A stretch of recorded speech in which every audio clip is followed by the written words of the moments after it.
ஜெபிச்சும் ஸ்தோத்திரம் பண்ணி, ஆண்டவரே இவ்வளோ நாளாச்சு, இவ்வளோ காலமாச்சு, கிடைக்கல, என்ன விசுவாசம், என்ன அழைப்பு, என்ன தரிசனம் ஆண்டவரே அப்படின்ட்டு பலமுறை ஆண்டவருடைய சமூகத்தில் தாறுமாறா நம்ம கேட்டுறோம். ஆமென், ஹல்லேலூயா. ஆனால் நீ தேவ சமூகத்தில் பொறுமையோடு காத்திருந்தா, தேவனுடைய பிள்ளையே, கர்த்தர் உன்னிடமாய் சாய்ந்து அப்படின்னு எழுதி வச்சிருக்கார். அவர் உன் பக்கமாய் சாய்ந்து உனக்கு செய்யும் தேவனுடைய கிரியை அது ஆச்சரியமாய் இருக்கும். தேவனுடைய பிள்ளைகளை நன்மை தாமதிப்பதனால் நாம் பாவி ஒன்றும் அல்ல.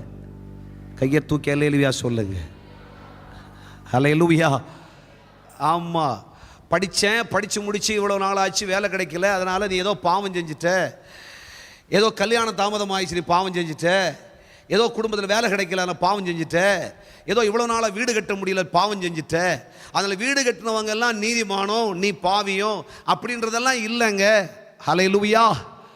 நீ கர்த்தருக்கா பொறுமையா இரு, நீ அப்படியும் பாவம் செய்யாத. ஆமென். பொறுமையோடு இரு, அவிசுவாசமே பேசாத.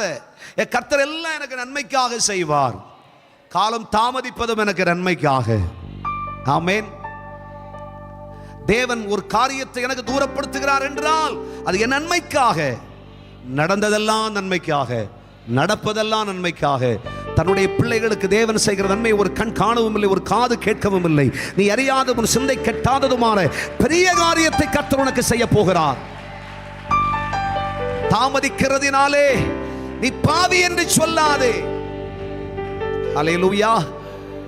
அப்படித்தான் சொன்னாங்க. பிராண சிநேகிதர்களாய் இருந்த யோபுவின் பிராண சிநேகிதர்களும் அதைத்தான் சொன்னாங்க. நீ பாவம் செஞ்சிட்டியோ, அநியாயம் செஞ்சிட்டியோ, அக்கிரமம் செஞ்சிட்டியோ, ஆனா பரலோகமே சொல்லுச்சு, நீதிமான், உத்தமன், சன்மார்க்கன், பொல்லாப்புக்கு விலகினவன், தேவனுக்கு பயப்படுகிறவன். இதுக்கு மேல என்ன சாட்சி? ஹல்லேலூயா. ஆனா கர்த்தர் யோபுனுடைய பொறுமையை ரொம்ப சோதிச்சு பார்த்தார். ஹல்லேலூயா. சுத்த பொன்னாய் விளங்கும்படி உன்னிடத்துல ஒரு கசடும் இல்லாம உன்னை சுத்த பொன்னாய் மாற்றி ஆசீர்வாதத்தை கொட்டினார் பாருங்க. 42:10 ஆண்டவர் ரெட்டிப்பா அள்ளி கொடுத்தார். கைகளை தட்டி கர்த்தரை மகிமைப்படுத்துங்க பார்க்கலாம். ஆமா, போதும் போதும் போதும்னு சொல்லக்கூடிய அளவு. நம்ம யாரும் தங்க காசை பார்க்கல, தங்க காசை சேர்க்கல.